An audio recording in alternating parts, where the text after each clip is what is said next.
humano não foi capaz de ter percebido que o crescimento tem limites. Eu não sou propriamente defensor do decrescimento da economia, eu sou defensor daquilo que é um pouco o recrescimento, uma reanálise daquilo que é o crescimento da atividade económica.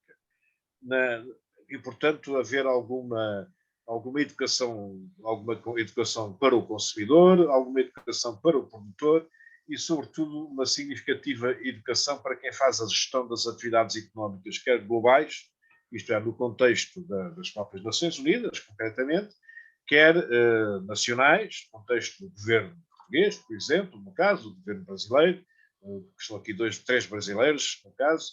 Olha, entrou também o Luís, meus cumprimentos, Luís, grande abraço. E, obviamente, depois no contexto mais regional e local, ao nível das empresas e dos empresários.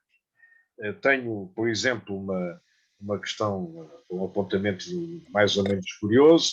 Ainda no outro dia, o presidente da Associação da Hotelaria de Portugal, pela primeira vez, um dirigente empresarial, teve a coragem de dizer que existia uma inequívoca falta de recursos humanos em Portugal e que o setor da hotelaria estava com imensa dificuldade em encontrar quem pudesse participar mais ativamente na atividade económica do turismo com qualificação. O problema que existe também em Portugal é a falta de qualificação das pessoas. E, nessa perspectiva, também eu gostaria de acentuar que a problemática da Declaração Universal do Direito Humano e do Meio Ambiente é uma problemática que tem a ver com as Nações Unidas, porque esta Declaração Universal do Meio Ambiente e do Desenvolvimento Sustentável nasceu na segunda Conferência Internacional do Meio Ambiente em 1992. Portanto, já lá vão 30 anos, no caso. E apesar de irem 30 anos, poucas têm sido as evoluções positivas para a proteção do meio ambiente.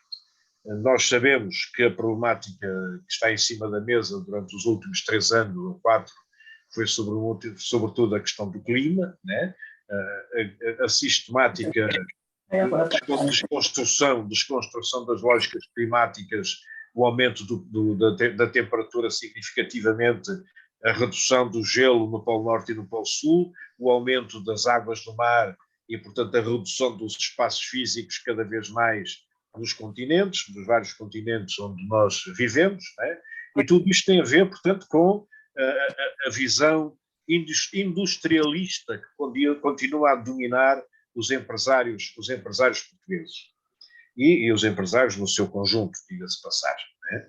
E nessa perspectiva é um pouco a razão pela qual que eu faço este esforço de todos os anos encontrar uma forma, não é sempre a mesma, encontrar uma forma de fazer a minha pequena homenagem ao Dia Mundial do Ambiente, sabendo que é só mais um dia, né? E é só mais um daqueles dias que nós nos lembramos quando nos deveríamos lembrar da problemática ambiental todos os dias, né? E aí sou obrigado a dar a mão a torcer, por exemplo, à Rita, porque eu sou uma pessoa muito pouco cautelosa na proteção do ambiente do ponto de vista individual. A Rita sabe e não para de me criticar seriamente. Não é verdade, Rita? Sim, senhor, verdade. Ok. Bem, estamos numa circunstância também um pouco inovadora e dramática ao mesmo tempo. Nós vivemos um cenário que não é um cenário de guerra global, nem sequer é um cenário de guerra regional, é estritamente um cenário de guerra localizado, né? Num país concreto, no caso, na Ucrânia, né? E, no entanto, o conjunto da comunidade internacional decidiu fazer deste cenário local, né, um cenário quase global. Não muito longe daqui, no Iémen, há um cenário de guerra a quem ninguém liga boia, como todos sabemos. Nas Ilhas Salomão houve quase uma declaração de guerra dos Estados Unidos, porque as Ilhas Salomão, que estão a 2.000 quilómetros da Austrália, porque fez um acordo com a República Popular da China, a Austrália zangou-se imenso com esse acordo e quase ameaçou guerra, coisa absolutamente absurda, mas na circunstância deste caso ucraniano, convém relevar essa questão, por enquanto, é, por enquanto, uma guerra estritamente local entre dois parceiros, a Federação Russa e a Ucrânia. O resto é propaganda, eu quase ia dizer barata, mas pronto, irei dizer de marketing político de baixo calibre, para ser um pouco mais, entre aspas, científico, do ponto de vista daquilo que é o meu discurso.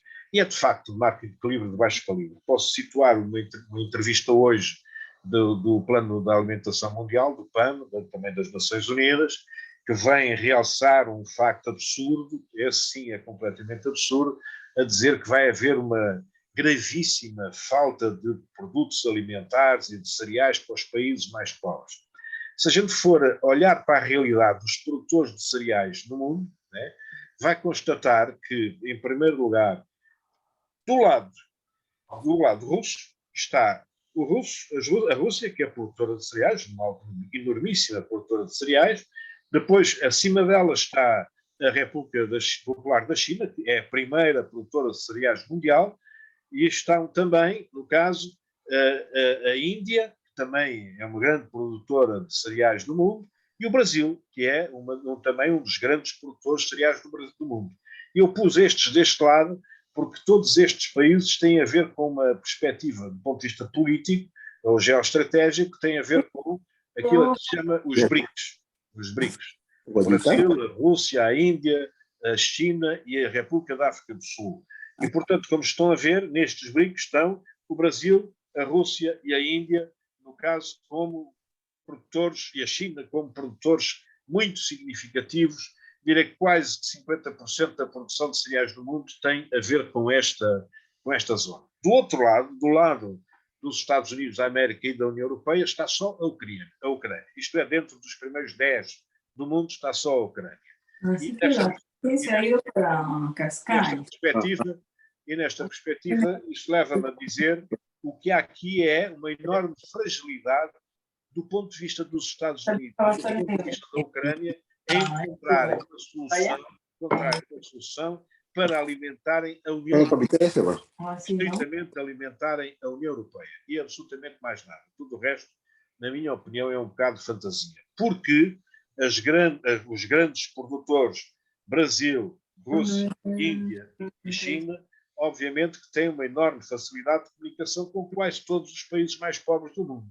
E, portanto, há um excedente, convém também dizer, há um excedente de produção de cereais no mundo.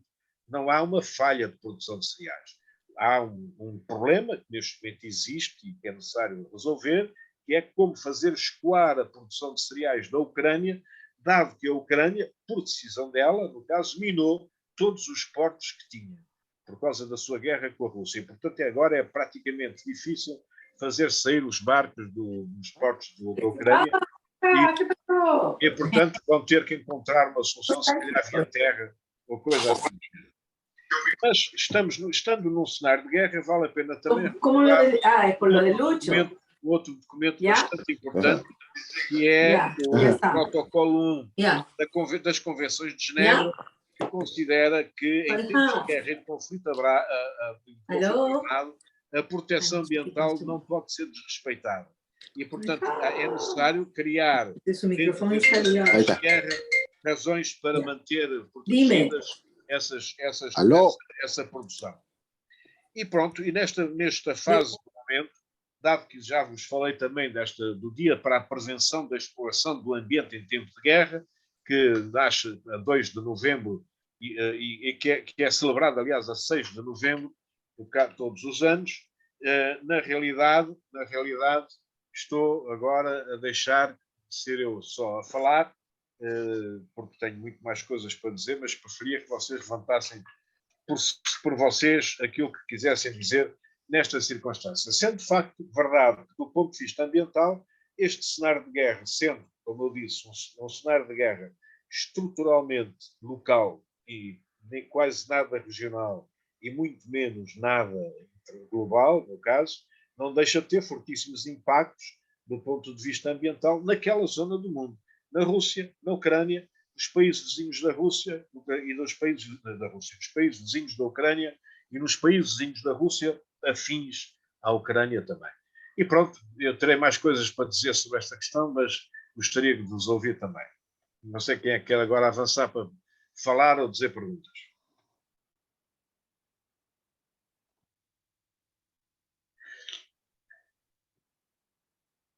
Fahad, estou aqui já a desafiar-te para pôr aqui a tua componente espiritual neste contexto ambiental, porque sei que o Bahá'u'lláh também falou muito sobre este assunto e que a estrutura organizativa central dos Bahá'í tem documentos que eu conheço que são bastante interessantes sobre a problemática do desenvolvimento e do ambiente. Obrigado, querido Jofre. Eu realmente não tenho muito conhecimento especificamente nessa área de, de cuidar de como tratar esse assunto. Na verdade, nós sabemos que estamos vivendo num ambiente de consumismo exacerbado por uma pouca parcela da população que não se contenta com o que tem e quer todo dia ter uma coisa diferente, nova, com qualquer coisinha que seja, e isso realmente demanda um desgaste muito grande das nossas fontes naturais. Isso vem muito da parte do materialismo que predomina na sociedade em geral, muito mais exacerbado nas regiões onde o poder econômico se sobrepõe à grande maioria da população da Terra. Porque lugares que tem pobreza, o pobre mal tenta arrumar dinheiro para comer de manhã, de tarde e à noite. Agora, onde sobra isso é que faz com que as indústrias, as empresas queiram produzir cada vez mais e elas dependem dessa produção para gerar lucros para os seus acionistas, enfim, para dar lucros para quem realmente tem as cotas dessas empresas. Agora, o que realmente me surpreende, que me chamou muito a atenção, foi o estrago ambiental que essa guerra provocou nessa questão de 100 alguns dias que está aí a ver. Eu realmente não fazia ideia que isso pudesse ter essa dimensão. E, por outro lado, eu vejo que, por exemplo, o Brasil é muito questionado com relação à preservação do ambiente e tudo mais. Todo mundo cai de pau em cima do Brasil. Bom, eu vim de lá faz 7 meses e confesso que eu já andei por toda a região amazônica. É algo vasto, é algo que realmente o europeu não tem imaginação do que vem a ser uma floresta amazônica. Para ter uma ideia, hoje a floresta amazônica ela se mantém 86% dela intacta, exatamente do jeito que era na época de Jesus Cristo. Quer dizer, não teve participação nenhuma. E nesses 86% do Amazonas, cabem praticamente uma Europa e meio. Então, é algo assim absurdamente enorme. E as pessoas fazem um grande cavalo de batalha em cima disso, que vai acabar o oxigênio, que vai prejudicar a face da Terra. E o incrível que pareça, ela, da forma que ela é destruída em certas partes, em outras partes ela se repõe. Ela é autossustentável. E, lógico, o Brasil tem uma série de leis que limitam esse trabalho. Agora, como imagina um espaço como a Europa, você tem que monitorar e controlar e ver quem está fazendo algo errado. É impossível. Tem que ser mais da consciência das pessoas e que o governo dê sustento para que essas pessoas não destruam a Amazonas, mas sim tirem o proveito dela de uma exploração controlada e inteligente, porque ela dá muito mais de uma forma de extração inteligente e de uma forma turística do que simplesmente derrubar a madeira e fazer sua renda de derrubar a floresta.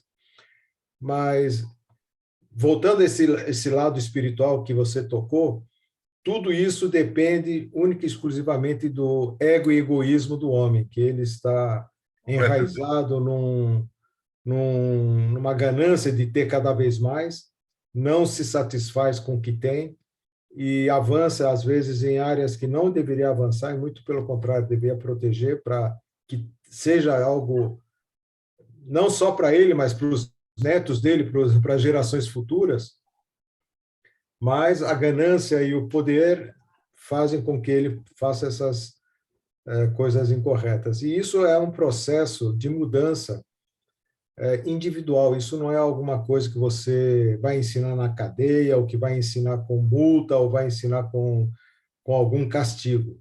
Isso é um despertar consciente das pessoas. Isso está ocorrendo, pois a gente nunca imaginaria existirem tantas ONGs protegendo tantas áreas e tantas coisas distintas, o mar, os animais, os pássaros, enfim, há uma conscientização. Muitos são fontes de ganhar dinheiro e fazer uma renda também, existe muito disso. Mas a boa parte, realmente, a gente vê que existe alguma seriedade. E a gente tem que apostar nisso. E torcer para que creia. Desculpa, posso interromper-te agora, Farhad? Não, querido, pode avançar. Tiago, posso estar enganado, mas tu tens alguma experiência de outro continente que valia a pena pôr aqui também para nós. Tiago?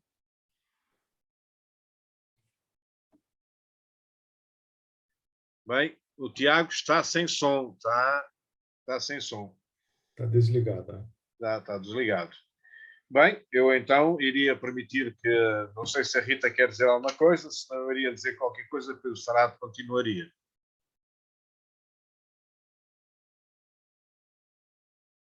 Heitor?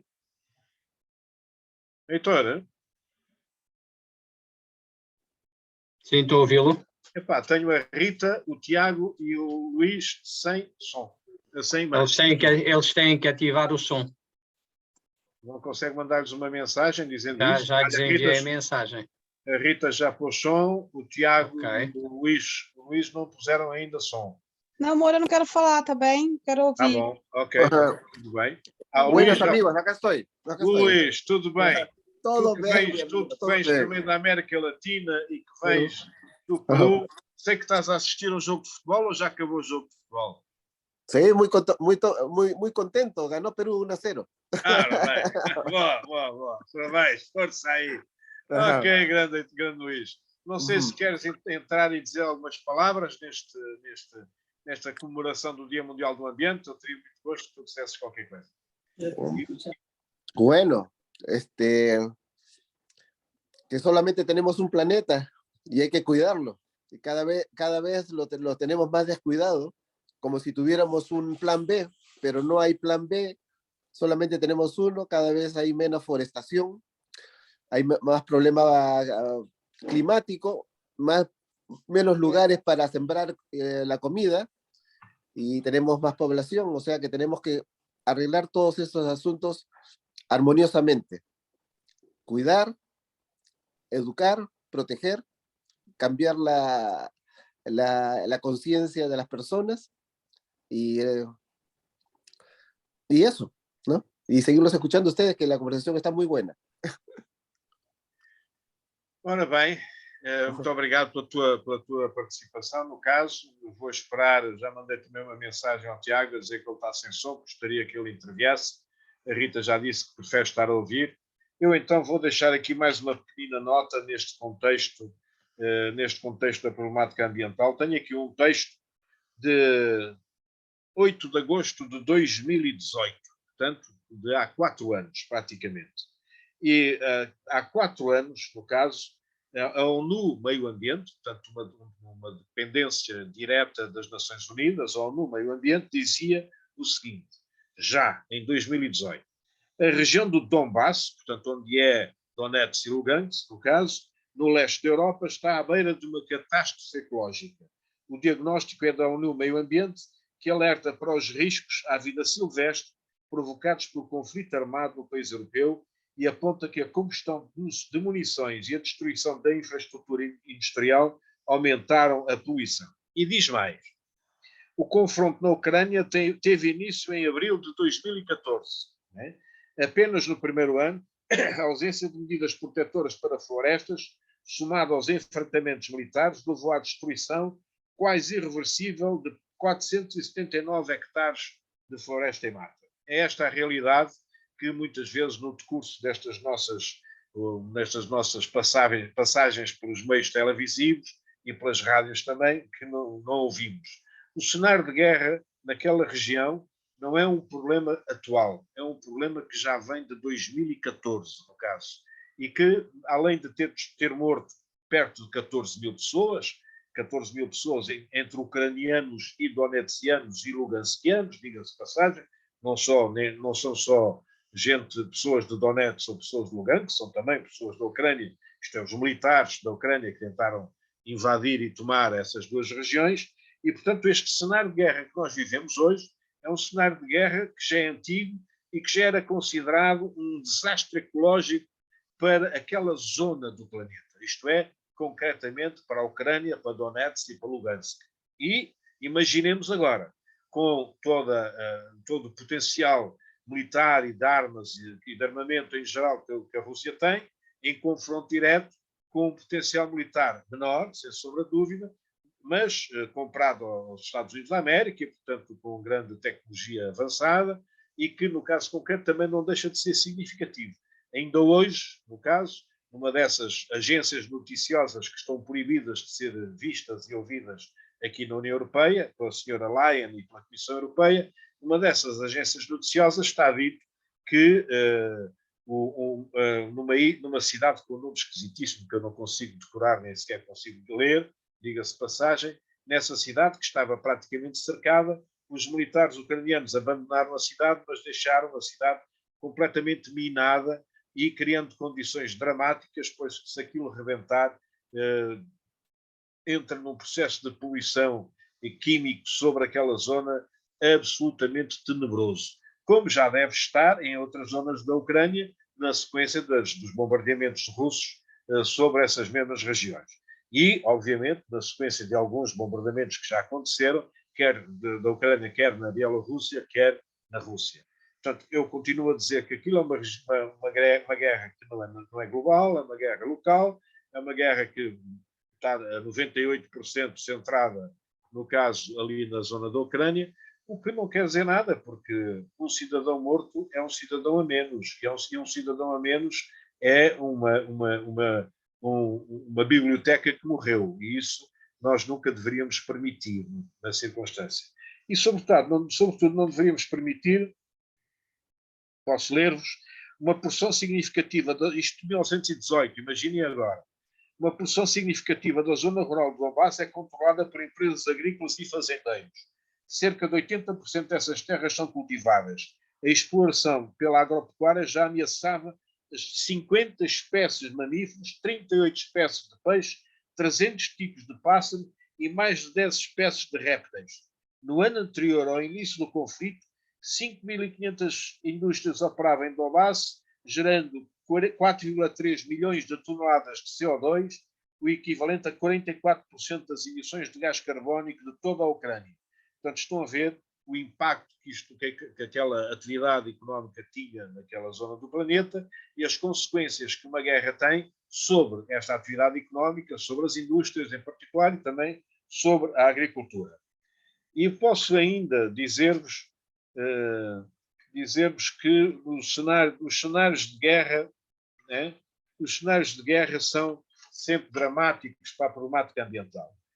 Vou lembrar-vos Chernobyl, na Ucrânia, no caso, que ainda por cima, na passagem recente de pessoas e veículos militares, fez com que a poeira, recente 2022, fez com que a poeira radioativa que até então estava sedimentada no solo fosse libertada no ar, gerando um pico de radiação 20 vezes maior que o habitual. Imaginem o que está por lá a passar, não é?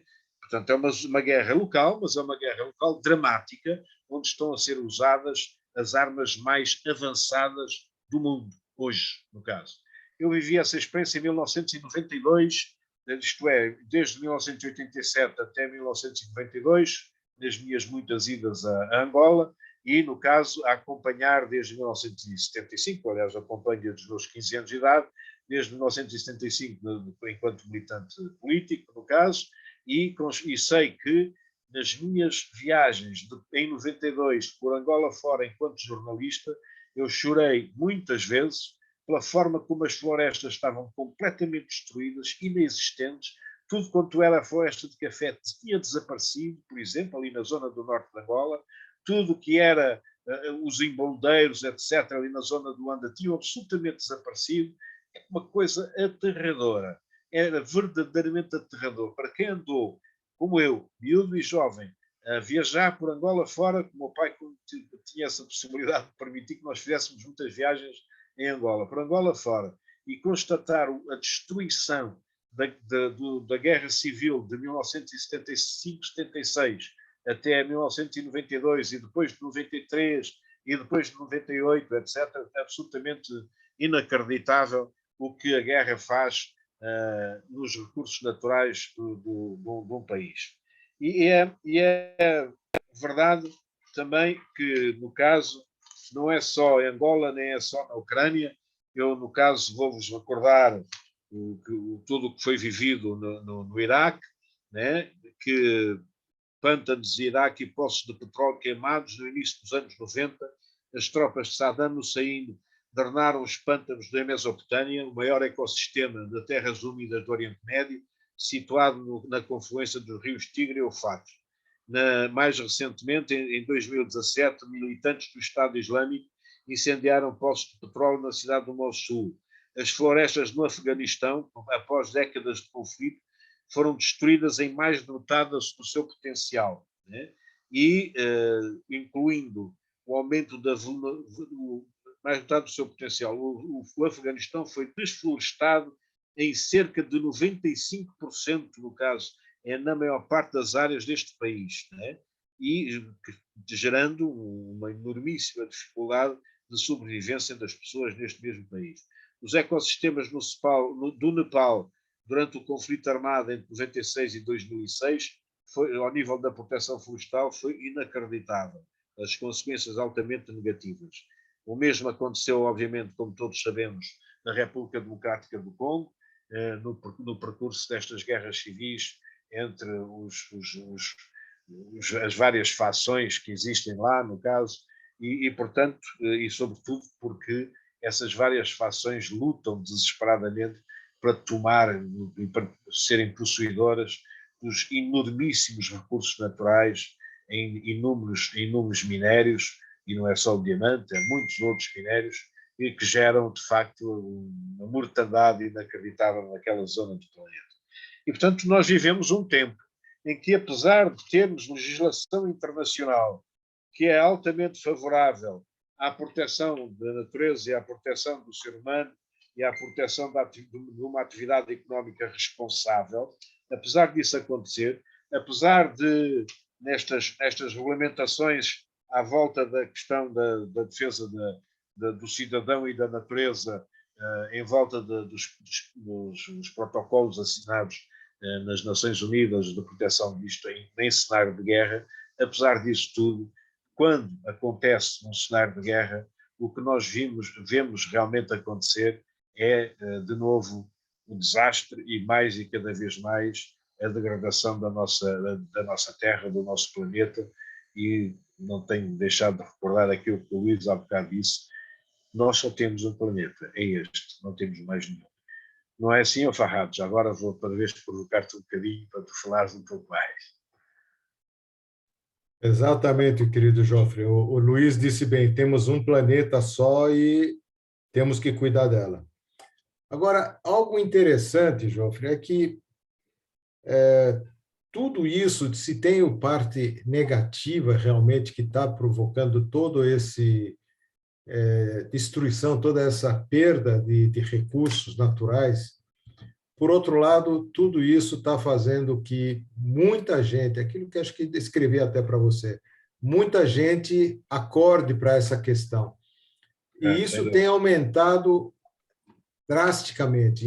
Enfim, pessoas que saem e falam abertamente e de uma forma muito clara que realmente está certo, estamos perdendo um espaço da natureza com essas guerras, esses conflitos, mas eu ainda apelaria para o que você mesmo disse. Quantas almas, quantas pessoas perderam a vida, quantas crianças, quantas famílias destruídas. Temos amigos aqui em Portugal que estão abrigando uma família de ucranianos.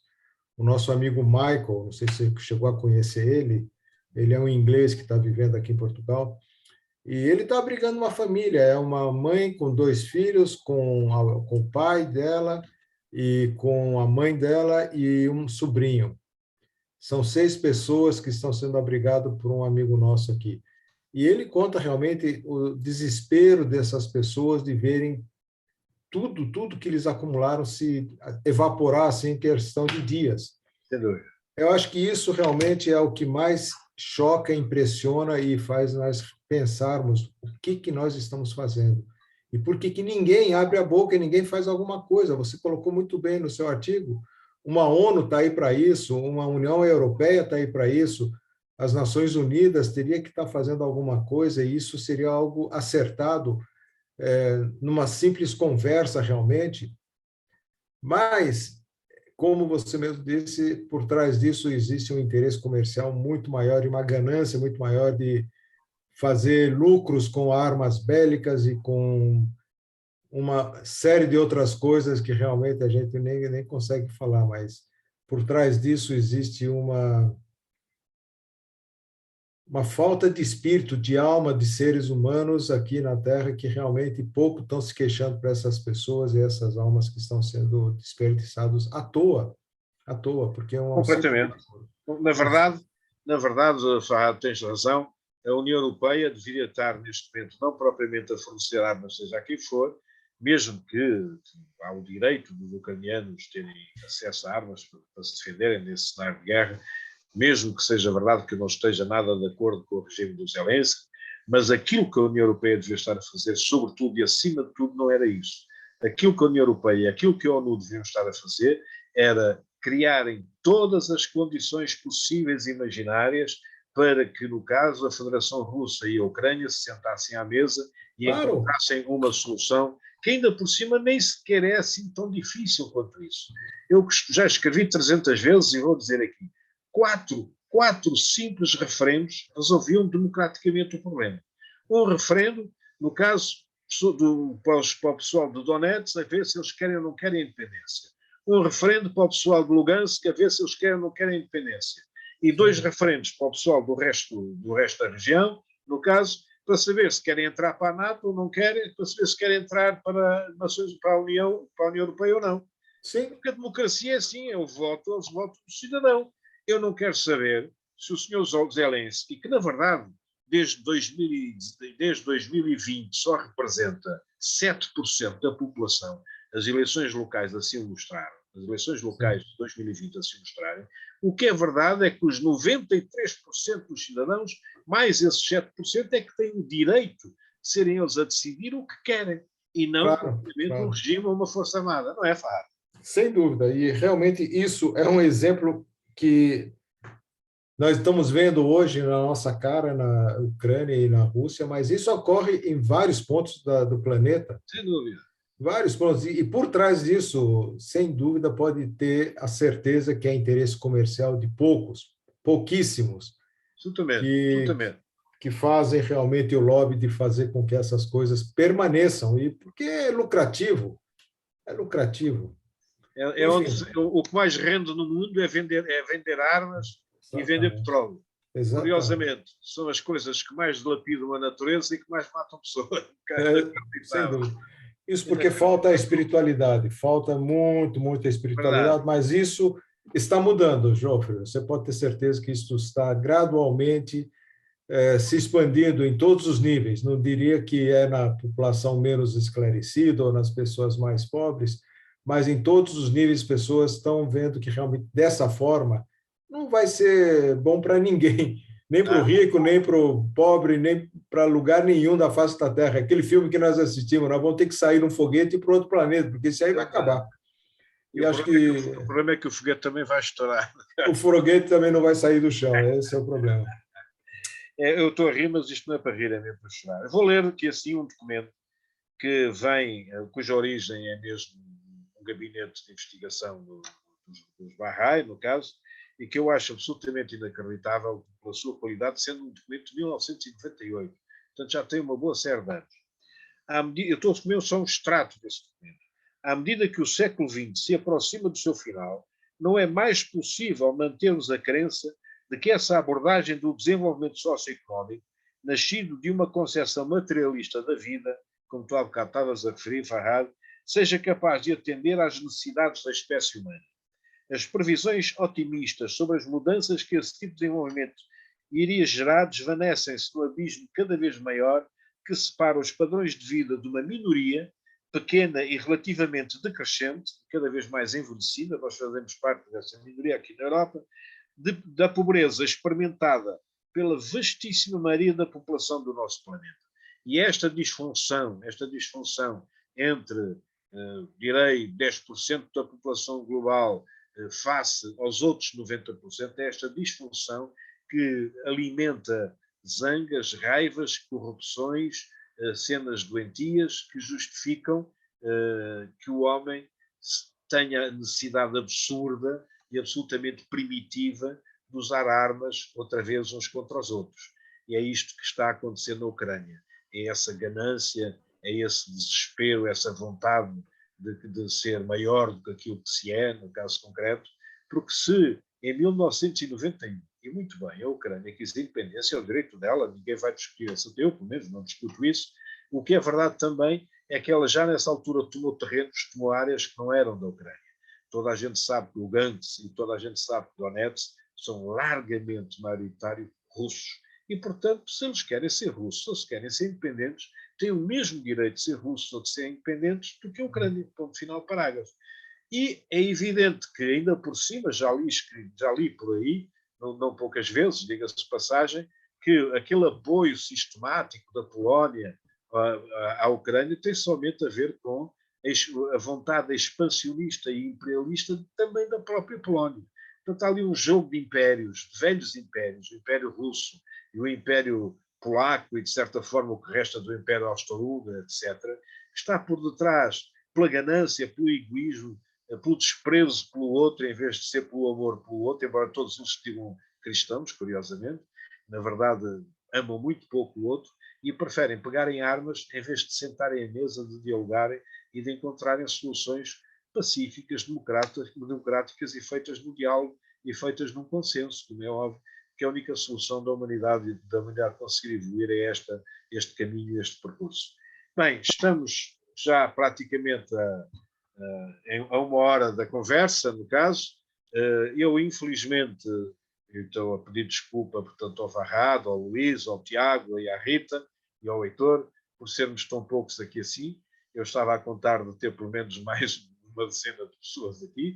Lamentavelmente, parece que o jogo de futebol bloqueou isto. Mas, Farrado, está-se com vontade de dizer qualquer coisa. Dá esse ar, pelo menos. Muito obrigado, Joffre. E, realmente, essa carta que você leu, dirigido às Nações Unidas em 1975, teve uma outra carta que a própria Casa Universal de Justiça dirigiu a todos os governos do mundo, a Carta às Nações Unidas, chamado de paz, que realmente menciona isso. Você disse bem, 10% da população é que gera todo esse imbróglio de guerras e conflitos para se manter nessa posição de supremacia. Infelizmente, é isso que nós estamos vendo. E, muito bem você disse, ninguém quer sentar à mesa para negociar porque está gerando lucro para muita gente, desses 10%. Absolutamente. E, infelizmente, quando eles verem que não tem mais, que acabou tudo, só sobrou o bagaço, como dizem no Brasil, né, que não rende mais nada, aí talvez eles vão falar, bom, agora não tem mais nada que fazer, deixa acabar. E deixa, como deixaram vários países da África, simplesmente no chão e mais nada, não tinha nada. E até hoje está assim no chão. Você vai para Angola, meu caro, Angola está no Angola, chão. mas Angola ainda tem riquezas. Eu estive, como te falei, em Djibouti, Ponta do Chifre. Meu Deus do céu, 75% da população não tem renda absoluta nenhuma. Eles fazem filas nas portas dos restaurantes para as pessoas que saírem darem alguma coisa para eles. Eu fiquei realmente muito mal nos 30 dias que estive lá, de ver tamanha degradação. Eu vi senhoras com filho no colo jogando no meu braço para eu levar embora. Falei, mas senhora, eu vou levar seu filho para onde? Coisas assim de chorar e realmente ver em que estado vive. E ninguém liga. Ali você vai lá, está lá a empresa francesa vendendo alimentos no supermercado para meia dúzia de pessoas que vivem naquela cidade, que têm condições de entrar naquele lugar. O resto da população, honestamente, não sei de que vivem. Eles colhem inhame no mato, fervem aquilo e comem aquilo dia e tarde. É um negócio assim estremecedor, Assustador, né? assustador. E existem muitos lugares como esse, infelizmente. Sim, agora, quando estive a dar uma vista de olhos sobre o material para preparar para esta conversa, descobri, reencontrei a informação, mas descobri de facto agora que no Vietnã, na sequência das bombas que foram lançadas no Vietnã para desflorestar as florestas do Vietnã e, portanto, ser mais fácil atacar os guerrilheiros, ainda agora há crianças que nascem mal formadas por consequência dessas bombas e dos produtos químicos que essas bombas lançaram. Aterrador, aterrador. É o TNT. É isso, e de facto ainda vamos voltar a pensar isso daqui a 10 anos, quando, se a guerra na Ucrânia acabar, e se não tivermos aqui uma guerra mundial, que eu espero que não aconteça, e se tivermos daqui a 10 anos um pouco mais de paz e sossego, se calhar, em vez de eu estar a falar no Vietnã, estarei a falar na Ucrânia e com os resultados dramáticos que o Vietnã teve e que a Ucrânia terá também. A guerra é isto, a guerra é uma coisa tenebrosa, ninguém tem razão num cenário de guerra, ninguém é bom menino, nem ninguém é mau menino, são todos maus meninos e todos mereciam umas palmadas no rabo, porque só com umas palmaditas se calhar eles aprenderiam. Peço desculpa estar a dizer isto no Dia Mundial do Ambiente, mas sinceramente, nesta circunstância, não me parece que, além de procurar apelar ao bom senso e através do bom senso à paz, para que haja um ambiente natural e humano que seja decente para todos nós e, sobretudo, para os nossos filhos e netos, era bom que a gente passasse a pensar um bocadinho mais naquela velha frase de Jesus Cristo, no caso, que era amar os outros como a nós mesmos. Era isso que era capaz de ser muito importante pensarmos hoje. Não é verdade, Farhad? Um grande abraço. Sim. Grande abraço a vocês. Muito obrigado pelo esclarecimento. É interessante. Obrigado. Essa iniciativa de hoje, né?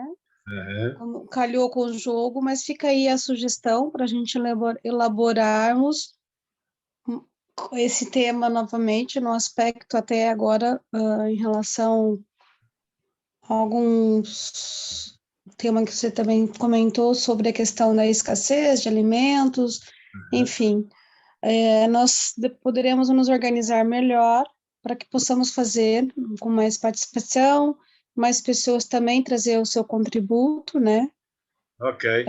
Para que, como você falou, esse é só o começo, as consequências estão para vir, né? Estão para vir. Absolutamente, tem toda a razão. Então, Luís, estás aí com vontade de dizer qualquer coisa também? Eu também, muito obrigado, tudo bom. Ok. Rita, eu interrompi, desculpa lá, diz. Não, é importante que nós tenhamos essa consciência e cada vez mais nos mobilizarmos para que possamos atingir mais pessoas para essa consciência, né, que está acontecendo, né, no mundo, né. Eu tenho pena que o Tiago não tenha conseguido entrar. Está a entrar agora. Eu estou-te a ver, mas não te estou a ouvir, Tiago. Estou-te a ver, mas não te estou a ouvir. Estás sem som. Às vezes acontece isso, fica sem som. Outro dia também. Agora estás com som. Estás-me a ouvir, Tiago? Eu ouço bem, só que como eu estou na academia, está muito barulho. Está-se a ouvir muito mal o teu som, Tiago. Está-se a ouvir com um eco muito forte, não se consegue perceber o que tu dizes. Tenta repetir outra vez, desculpa lá.